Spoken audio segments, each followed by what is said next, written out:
What I want you to do is make a little dot over here, like 10 centimeters further, a little cross. What? A cross. A cross. A cross, Mike. That's a what? A dot, yeah. A dot and a cross. A dot and a cross. Okay, done? Now I want you to take, look at it, and go that one arm. And then look at the cross and start moving it. And at a given point, you will see that you only see the cross and you won't see the dots anymore. So if you got it, you say yes. Yes. Yeah? Somebody see only the cross, not. But then you can do this slowly. It's like really. Voet op voren brengen. Meteen weg te brengen. Ja, dit is bij de Ja,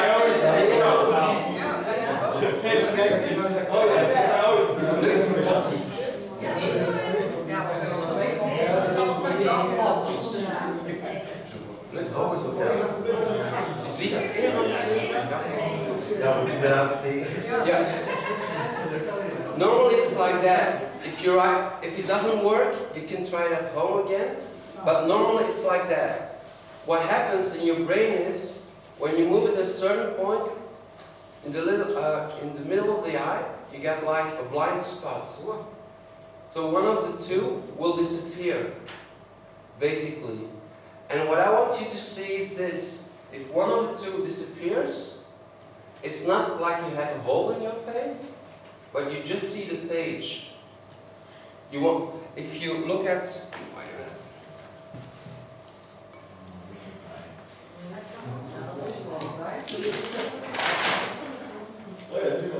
You got like a cross and a dot.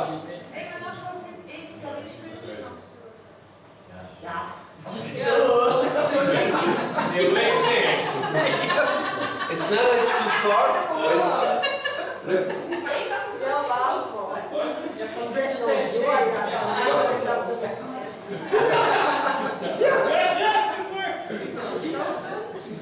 What happens is your eye, if you get your eye, you got a little point in there where you don't see anything. That's how the eye works. I'm not going to explain the eye to you because you know more about the eyes than I do. But what actually happens, what you would think is that if you don't see the dot anymore, you will have like a hole in your vision, but it doesn't happen. What happens is that the brain just goes like, okay, we'll fill it in with some paper. And that's what we call a blind spot. When we are like people behaving, then we got a lot of blind spots. I don't know my blind spots, but when I'm standing here, I'm sure you all see my blind spots. The reason why I don't see my blind spots is because they're blind spots. So I behave normally, and I think what I'm doing is like perfect. What I want you to do is start noticing blind spots in doctors and noticing your own blind spots. We're going to use that to actually convince doctors. Most people that are in sales for the first time, what they try to do is, if the doctor says like, it's like that, you go, no, no, no, no, it's not like that. So you get into an argument. Somebody had an argument with a doctor sometimes? No? You don't know that? Catherine? Yeah, Mike? In the beginning, yes. In the beginning, yeah. So there's a simple trick to that. What I do is this. If that's the doctor, and that's me, and he has an opinion, I always go, yes. Or I understand. Or I hear you. Because it's just his perspective. He has his blind spots. He doesn't know the products of the Eon that well, so obviously he has some blind spots over there. And I got my perspective. So what I try to do is, from both our perspectives, I try to find where the blind spot is and fill it in. And that filling in is like the ideal picture. We're going to do an exercise on that. I want you to go 2 people, groups of 2 people, we'll do it here. So the first one is you, the second one is somebody else. You can make the teams up now, and we're going to do like a conversation, job application, okay? You're going to do a job application to be a doctor. Of course, we're not doctors here. But the person that's going outside will interview you and you will be the doctor. Is that okay? Can you make up the teams, and the person who's going to interview you, can they go outside a little bit? 2 people, one is going outside. I come and get you in like 20 minutes.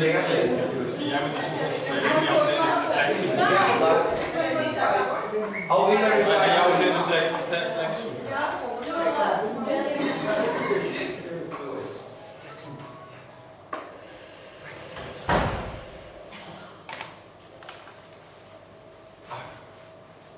Merci. Oui, merci bien. Catherine va prendre une interview avec moi. She's going to take an interview with me. And what you're going to do is you're going to ask me some questions. If I'm a doctor, but I'm not a doctor. So ask me a question, what you would ask me if you had an interview with a doctor. You're just hiring me to go into the hospital. Give me like a difficult question. From which school are you coming from? I'm coming from Ghent University. But ask me like questions that you would ask a doctor. What's your vision about medicine? Yeah, I want you to ask questions like, yeah, give me one. Nee, moet hij gaan interviewen? Nee, zij gaan interviewen. They Do want to. you have any experience of the field? Yes, I understand.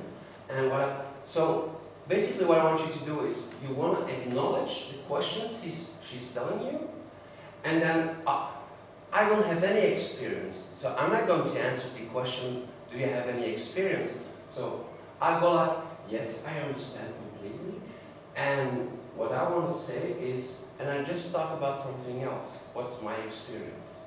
You understand that? Yeah, you're not answering the question. You never answer the question, but you always go like, yes, and I understand.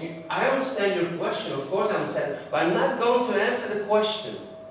I only want you to acknowledge the question. Okay, so ask me another question. Are you aware that in our hospital we work very hard? Yes, I understand what you're telling me. And what I want to say is that I have 5 years experience of actually, I'm just, understand it? Never answer the question, but always go like, yes, I understand, or yes, I know what you're telling me here. Yeah, but the person will get crazy. No. We'll see that, if that happens. Is that okay? And when I ask closed questions? Then you go, yes, I understand. But, or No buts. It's always, I'm agreeing with you. I'm seeing from your perspective how the world is. And now I'm telling my perspective. about something else. About something else. Okay? Ja, leven is niet gemakkelijk, hè? I'm going to get them. How did that go? Bad. Pretty well. Pretty well? Yeah, as a janitor. Een huismeester. Een janitor, concierge. Difficult part in a sales meeting is that if you're trying as a salesperson, you're trying to convince somebody else, then you have to get your own answers in, and then the answers of somebody else. So the people that stayed here, I asked them to say, yes, I understand you, yes, I hear you, and then tell a little bit about a story of their own without answering the question. We call that a deflection. What I tried to do, like yesterday morning, the first exercise we did, Catherine, she was there and said, and I said, yes, I understand you. And I told my story, my side of the story. But I didn't attack Catherine on her side of the story. That was okay for me. What I tried to do is actually get my perspective in as her perspective. So now we have like both perspectives in, we can start finding a solution together. That's what I wanted to do. Mostly in sales, what you do is you go no, or you start arguing, and then it's very personal to a person. But if I understand you, sometimes I go like, you want that, okay, and then I get my perspective in. And after I got my perspective in, then I'll answer your question. So in the job interview, I wanted to do like an interview where you actually couldn't match up with the criteria they were asking because you're not a doctor. But you got other qualities, so you need to get those qualities in first. And in the sales meeting, once you got the qualities in from the product, yourself, and from Vigon, then you will go and answer their question.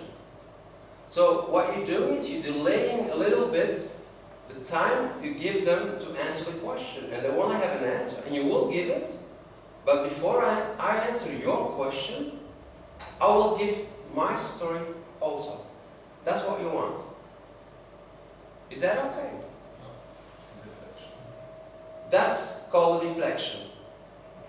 And some people, in the beginning, you do it very obviously. But if you're talking about like the big line, you know something about the big line or some other products you get in Vigon, then it's not that obvious. But if you always start answering the question from the doctor's point of view, or from the anesthetics point of view, or then the sales meeting is going all kinds of directions, and I don't want that.